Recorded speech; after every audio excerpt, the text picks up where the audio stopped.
অষ্টমীতেও গতকাল কিন্তু কোথাও কোথাও বিক্ষিপ্ত বৃষ্টি হয়েছে।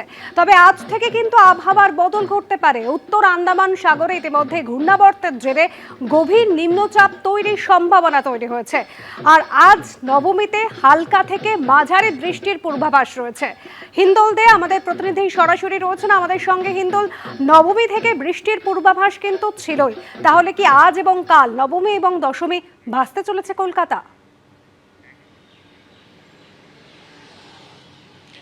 একেবারেই দেখো, গতকালই আলিপুর আবহাওয়া দপ্তর যেটা স্পষ্ট করে দিয়েছে যে আলিপুর আবহাওয়া দপ্তরের বার্তায় খানিকটা মন খারাপ হবে। কেননা তোমাকে বলে রাখি, আলিপুর আবহাওয়া দপ্তর যেটা জানাচ্ছে যে আজ অর্থাৎ কিনা নবমীর দিন সকালে খানিকটা মেঘলা আকাশ থাকবে, বৃষ্টি হবে না ঠিকই, কিন্তু রাতের দিক থেকে কিন্তু সেই বৃষ্টি শুরু হবে। আলিপুর আবহাওয়া দপ্তর যেটা জানাচ্ছে যে রাতের দিক থেকে যে বৃষ্টি শুরু হবে সেই বৃষ্টি কিন্তু একেবারে 3 তারিখ পর্যন্ত চলবে। অর্থাৎ নবমীর দিন রাতের দিক থেকে বৃষ্টি শুরু হবে, মেঘলা আকাশ থাকবে, তার পাশাপাশি বজ্র বিদ্যুৎ সহকারে বৃষ্টি, কোথাও হালকা কোথাও মাঝারি বৃষ্টি হবে। এবং আগামীকাল অর্থাৎ দশমীর দিন কিন্তু ভারী বৃষ্টি হবে দক্ষিণবঙ্গের একাধিক জেলায়, কলকাতা সহ একাধিক জেলায় কিন্তু ভারী বৃষ্টির পূর্বাভাস রয়েছে বজ্র বিদ্যুৎ সহকারে, তেমনটাই আলিপুর আবহাওয়া দপ্তরের সূত্রে খবর। এবং তার পাশাপাশি ঝোড়ো হাওয়াও কিন্তু বইবে, এমনকি সেই পরিস্থিতি কিন্তু চলবে পরের দিন অর্থাৎ কিনা 3 তারিখ পর্যন্ত কিন্তু সেই পরিস্থিতি চলবে। পরবর্তী ক্ষেত্রে 4 তারিখ থেকে আকাশ খানিকটা মেঘলা হবে, মেঘলা আকাশ খানিকটা কাটতে থাকবে এবং ধীরে ধীরে পরিস্থিতি স্বাভাবিক হবে। এটা হচ্ছে দক্ষিণবঙ্গের চিত্র। এবং উত্তরবঙ্গের ক্ষেত্রে আলিপুর আবহাওয়া দপ্তর যেটা জানাচ্ছে সেটা কিন্তু 5 তারিখ পর্যন্ত থাকবে। 2 তারিখ এবং 3 তারিখ সেই দুটো দিন কিন্তু অতি ভারী বৃষ্টির সম্ভাবনা রয়েছে বজ্র বিদ্যুৎ সহকারে। তোমাকে বলে রাখি, দক্ষিণবঙ্গের একাধিক জেলায় যেমন দক্ষিণ 24 পরগনা, উত্তর 24 পরগনা, 2 মেদিনীপুর, ঝাড়গ্রাম, পুরুলিয়া এইসব জায়গায় বৃষ্টি হবে এবং ঝোড়ো হাওয়া বইবে, তেমনটাই কিন্তু আলিপুর আবহাওয়া দপ্তর সূত্রে খবর। এবং আজ সকালে পরিস্থিতি এখনো পর্যন্ত কিন্তু বৃষ্টি হয়নি ঠিকই। এবং গতকাল যেটা দেখা গিয়েছিল যে 16 মিলিমিটার বৃষ্টি হয়ে গিয়েছিল কলকাতাতে। এই কলকাতা সহ অন্যান্য বিভিন্ন জেলা, সমস্ত জেলাতেই কিন্তু সেই বৃষ্টি চলবে, সেমনটাই আলিপুর আবহাওয়া দপ্তর জানাচ্ছে। আজ সকালে আকাশ পরিষ্কার থাকলেও সন্ধ্যেবেলার দিক থেকে কিন্তু পরিস্থিতির বদল ঘটতে থাকবে এবং তারপরে কিন্তু একটানা বৃষ্টি হবে, কখনো মাঝারি বৃষ্টি। এবং 3 তারিখ সেই বৃষ্টি কিন্তু বেশ ভালোই হবে। 2 তারিখে সেই বৃষ্টি অনেকটা বেশি থাকবে, তেমনটাই আলিপুর আবহাওয়া দপ্তর সূত্রে খবর। স্বাভাবিকভাবেই এই পুজোর মধ্যে কিন্তু এই সেই পর্যায়ে কিন্তু বৃষ্টি এবং আবহাওয়া যথেষ্ট খারাপ থাকবে, তেমনটাই আলিপুর আবহাওয়া দপ্তর সূত্রে খবর। একেবারে হিন্দোলে কথা মাথায় রেখে আজ কিন্তু দর্শনার্থীরা তারা পুজো দেখতে বেরোবেন। এদিকে নবমীতে বেলুর মঠে চলছে বিশেষ পুজো অর্চনা। একেবারে ভোরবেলা থেকে পুজো শুরু হয়েছে, দুপুরে হবে বিশেষ হোম যজ্ঞ, আরও ভোগ বিতরণ করা হবে আজও। সপ্তমী অষ্টমীর মতন আজও কিন্তু সারাদিন ধরে বেলুর মঠে সাধারণ মানুষের প্রবেশ অবাধ। তস্मै তে পরমেশায় কল্পয়ামি উত্তরীয়কম ইদমুত্তরীয় বস্ত্রমো নমঃ শিবায় নমঃ। ওম স্বভাব সুন্দরাঙ্গায় নানাশক্তাশ্রয়ায়তে রজতং ভূষণম তুভ্যং কল্পয়ামি প্রসীদ মে ইদম রজতাভরণম শিবা। ওম নমঃ শিবায় নমঃ। আমি শরীরান্তে ন জানামি চেষ্টান্নৈব চ ময়া নিবেদিতান গন্ধান প্রতিগৃহ্য বিলিপ্যতাম এষ গন্ধ। ওং নমঃ শিবায় নমঃ। তুরীয়বনসম্পন্নমনানা গুণমনোহরম আনন্দ সৌরভম পুষ্পম গৃহ্যতামিদমুত্তমম ইমানি সচন্দন পুষ্পানি। ওং নমঃ শিবায় নমঃ।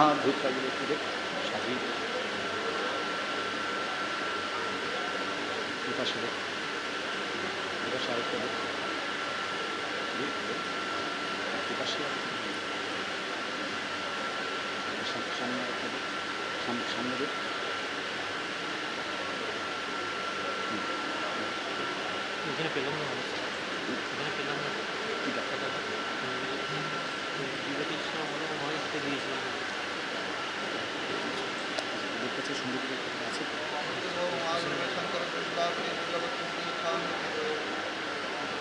ओममृतोद्भवमालूरशङ्करस्य सदा प्रियविल्लपत्रं प्रयच्छामि पवित्रं ते महेश्वर इमानि सचन्दनबिल्वानि बिल्वदलानि। ओं नमः शिवाय नमः।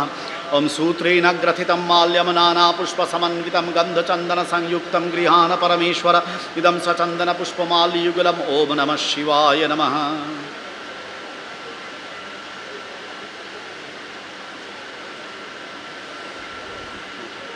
वनस्पतिरसो दिव्यगन्धाढ्य सुमनोहराग्रेय सर्वदेवानां धूपोऽयं प्रतिगृह्यताम् एष धूप ॐ नमः शिवाय नमः।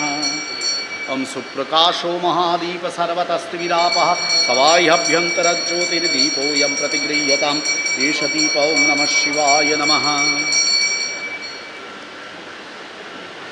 तस्मै जलताम्बूलनारिकेल सहित सोपकरण नैवेद्याय नमः। ओमिति गन्धपुष्पे तस्मै जलताम्बूलनारिकेल रचना सहित सोपकरण नैवेद्याय नमः।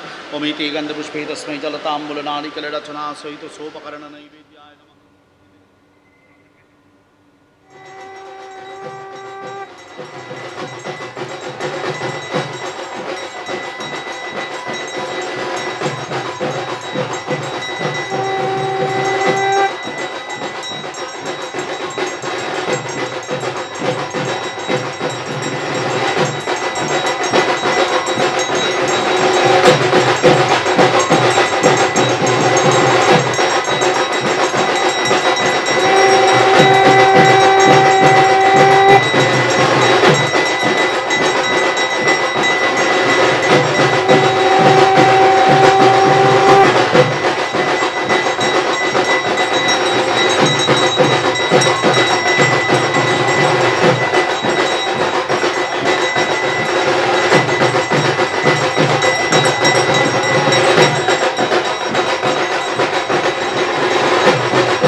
দীঘার জগন্নাথ মন্দিরের আদলে তৈরি হয়েছে দুর্গাপুরের শঙ্করপুর সর্বজনীনের পুজো মণ্ডপ।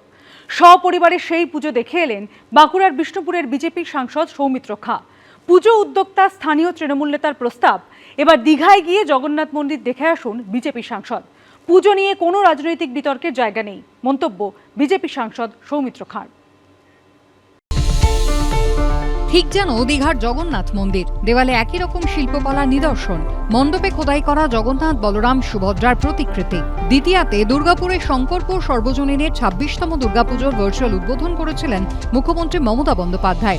সপ্তমী রাতে দুর্গাপুরের শঙ্করপুর সর্বজনীন দুর্গাপুজোর মণ্ডপে সপরিবারে ঘুরে গেলেন বাঁকুড়ার বিষ্ণুপুরের বিজেপি সাংসদ সৌমিত্র খাঁ। শঙ্করপুর সত্যি খুব ভালো হয়েছে, সেটা আমিও দেখতে এলাম। মাস পাঁচেক আগে মুখ্যমন্ত্রীর হাত ধরে দীঘায় জগন্নাথ মন্দিরের উদ্বোধন হয়। তৃণমূল সরকারের আমলে অক্ষয় তৃতীয়ায় স্ত্রীকে নিয়ে জগন্নাথ মন্দিরের দ্বারোদ্ঘাটনে পৌঁছে গিয়েছিলেন দিলীপ ঘোষ, জানিয়ে বিজেপির অন্দরেই তৈরি হয়েছিল জোর বিতর্ক। এবার দীঘার মন্দিরের আদলে তৈরি মণ্ডপ, যে পুজোর উদ্বোধন করেছিলেন মমতা বন্দ্যোপাধ্যায়, সেখানে ঘুরে গেলেন বিজেপি সাংসদ সৌমিত্র খাঁ। পুরীর জগন্নাথই হোক আর দীঘার জগন্নাথই হোক, সনাতনী ধর্মের পুজো হচ্ছে, তো মা দুর্গাতে আমরা সব দুর্গা উৎসব পালন করি, এটাই তো বড় কথা। শঙ্করপুর সত্যি খুব ভালো হয়েছে, সেটা আমিও দেখতে এলাম। পুজো তো আবার বিতর্কে, পুজো সবারই পুজো, হিন্দুদের সমস্ত সনাতনী ধর্মের পুজো, এটা বিতর্কের বিষয় না, রাজনীতির বাইরে। উনি এসেছেন, দেখেছেন এবং প্রশংসাও করেছেন, এটা একটা ভালো দিক। সমিত তাকে কালকেও বলেছি যে প্রতিচ্ছবিটা যদি এত সুন্দর হয়, চিন্তাধারা কর্মকাণ্ডের প্রতিচ্ছবিটা যদি এত সুন্দর হয়, তাহলে অরিজিনাল কাজটা কতটা সুন্দর একবার গিয়ে দেখে আসুন দীঘাতে। দুর্গাপুজোয় একেবারে অন্য মেজাজে ধরা দিলেন বিষ্ণুপুরের বিজেপি সাংসদ। মনোজ বন্দ্যোপাধ্যায়ের রিপোর্ট, এবিপি আনন্দ, পশ্চিম বর্ধমান।